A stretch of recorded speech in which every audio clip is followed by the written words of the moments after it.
Good morning friends, எல்லோரும் எப்படி இருக்கீங்க? நான் ரொம்ப நல்லா இருக்கேன். இன்றைக்கி ஒரு சிம்பிளான மார்னிங் கிச்சன் ரொட்டீன் vlog தான் நீங்கள் பார்க்க போகிறீங்க. இன்றைக்கி நம்ம வீட்டில் என்ன சமையல் பார்த்தீங்கன்னா, சாம்பார் வச்சுட்டு வெண்டைக்காய் பொரியல் பண்ணியிருக்கேன். ஹஸ்பண்டோட லஞ்ச் பாக்ஸ்க்கு பேக் பண்ணுறேன்.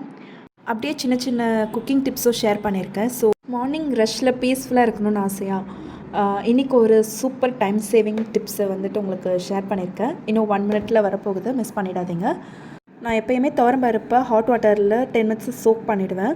அப்போது நமக்கு சீக்கிரமாக குக் ஆகிடும். நமக்கு வந்து சாம்பாரும் சீக்கிரம் வச்சு முடிச்சிடலாம். இன்றைக்கி பார்த்தீங்கன்னா கத்திரிக்காவும் முருங்கைக்காவும் போட்டு சாம்பார் வச்சுட்டு வெண்டைக்காய் பொரியல் பண்ணியிருக்கேன். வெண்டைக்காலையும் பார்த்தீங்கன்னா கட் பண்ணதுக்கப்புறம் வாஷ் பண்ணக்கூடாது. வாஷ் பண்ணிவிட்டு அதை நல்லா ட்ரை பண்ணிவிட்டு நம்ம கட் பண்ணும்போது அதில் அந்த ஸ்டிக்கினஸ் இல்லாமல் இருக்கும். இன்னுமே உங்களுக்கு வந்து டேஸ்டியாக இருக்கும். இப்போ சாம்பாருக்கு பருப்பு அவிச்சு எடுத்ததுக்கப்புறம் கடாயில் நெய் போட்டு கடுகு தாளித்து வெங்காயம் தக்காளி இதெல்லாம் தாளித்ததுக்கப்புறம் காய்கறி போட்டுட்டு மஞ்சப்பொடி உப்பு குழம்பு மிளகாய் பொடி இது 3மே போட்டுட்டு அதுக்கப்புறம் பருப்பு நல்லா வதங்கினதுக்கப்புறம் காய் வெந்ததுக்கப்புறம் பருப்பு போட்டுட்டு புளி தண்ணி ஊற்றிட்டு நான் கொத்தமல்லி போட்டு நல்லா கொதிக்க வச்சு இறக்கிடுவேன். சாம்பார் இப்படி தான் மேக் பண்ணுறது. வெண்டைக்காய் பார்த்திங்கன்னா நல்லா ப்ளைன் கடாயில் போட்டு வதக்கி எடுத்துருவேன். அதுக்கப்புறம் வெங்காயம் நல்லா பொடி பொடியாக நறுக்கி வச்சுக்கிட்டு காஞ்ச மிளகா ஒரு 3 காஞ்ச மிளகா போட்டுப்பேன். கடாயில் எண்ணெய் ஊற்றி கடுகு தாளித்து வெங்காயம் தாளிச்சிட்டு அதுக்கப்புறம் வதக்கி வச்சுருக்க வெண்டைக்காய் போட்டு உப்பு போட்டு தாளித்து இறக்கிட வேண்டியது தான். நமக்கு நல்லா டேஸ்டியான வெண்டைக்காய் பொரியல் ரெடி ஆகிடும். இன்றைக்கி யூடியூப்பில் ஒரு வீடியோ பார்த்தேன். நீயா நானாவோடது ரிவ்யூஸ் மாதிரி போட்டிருந்தாங்க. என்னென்னா அதில் டாபிக் பார்த்திங்கன்னா, ஃபர்ஸ்ட் ஆஃப் ஆல் டாபிக் என்னென்னு பார்த்தீங்கன்னா, பேரண்ட்ஸை வச்சுட்டு நம்ம அவங்க கடைசி காலத்தில் நம்ம கூட வச்சுக்கிறது பாரமாக வரமா அப்படின்ற மாதிரி. ஓகேங்களா? அந்த மாதிரி ஒரு டாப்பிக்கு.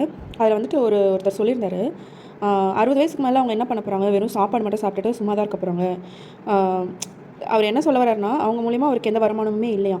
ஸோ வருமானம் இருந்தால் தான் அவங்க வந்து கூட வச்சுக்கிறதுக்கு தகுதியானவங்க அப்படின்ற மாதிரி அவர் பேசினார்.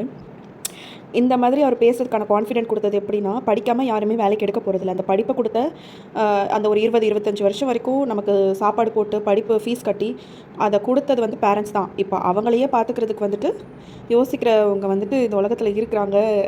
எனக்கு ரொம்ப ரொம்ப ஆச்சரியமாகவும் இருந்தது, ஒரு சைடில் கோவமாகவும் வந்தது. எப்படி இந்த மாதிரி அவங்க பேச முடியுது அப்படின்னு சொல்லிட்டு. அவங்க வந்து வருமானம் இல்லைன்னா அவங்கள வந்துட்டு நம்ம கன்சிடர் கூட வீட்டில் கூட வச்சுக்க மாட்டாங்களாம். அவங்கள ஹோமில் சேர்த்துட்டு அந்த மாதிரிலாம் பேசினாங்க. அந்த டிபேட் எப்போது அது பண்ணாங்கன்னு தெரியல. பட் வந்துட்டு எனக்கு இன்றைக்கி தான் அந்த வீடியோ என்னால் பார்க்க முடிஞ்சுது. எனக்கு ரொம்பவே சேடாக இருந்தது அதை பார்த்துட்டு, எப்படி இந்த மாதிரிலாம் பேச முடியுது அவங்களால அப்படின்னு சொல்லிட்டு. ஸோ எஸ், இப்போ வந்துட்டு லஞ்ச் பேக் பண்ணியாச்சு.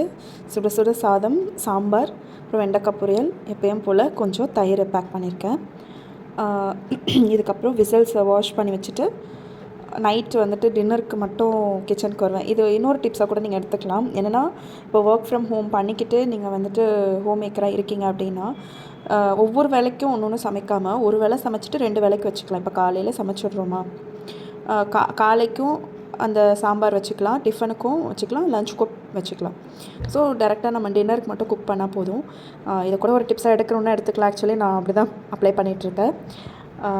ஸோ எண்ட் ஆஃப் தி வீடியோவுக்கு வந்தாச்சு. உங்களுக்கு இந்த வீடியோ பிடிச்சிருக்குன்னா கண்டிப்பாக சப்ஸ்கிரைப் பண்ணுங்கள்.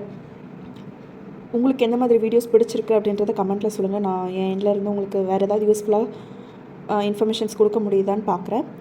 என்னோடய கிச்சனோட மார்னிங் vlog உங்களுக்கு பிடிச்சிருக்குன்னு நினைக்கிறேன். கமெண்ட்டில் தம்ஸ் அப் கொடுங்க. உங்களுக்கு பிடிச்சிருந்தா மறக்காமல் நம்ம சேனலை சப்ஸ்கிரைப் பண்ணுங்கள். இன்னொரு குட் நியூஸ் கூட இருக்குது. உங்களுக்கு வந்துட்டு நான் நெக்ஸ்ட் வீடியோவில் உங்களுக்கு அப்டேட் பண்ணுறேன். இந்த மாதிரி ஒர்க் ஃப்ரம் ஹோம் மேக்கர்ஸ்க்கான டிப்ஸ் vlogsக்கு நம்ம சேனலை ஃபாலோ பண்ணிக்கோங்க. தேங்க்ஸ் ஃபார் வாட்சிங்.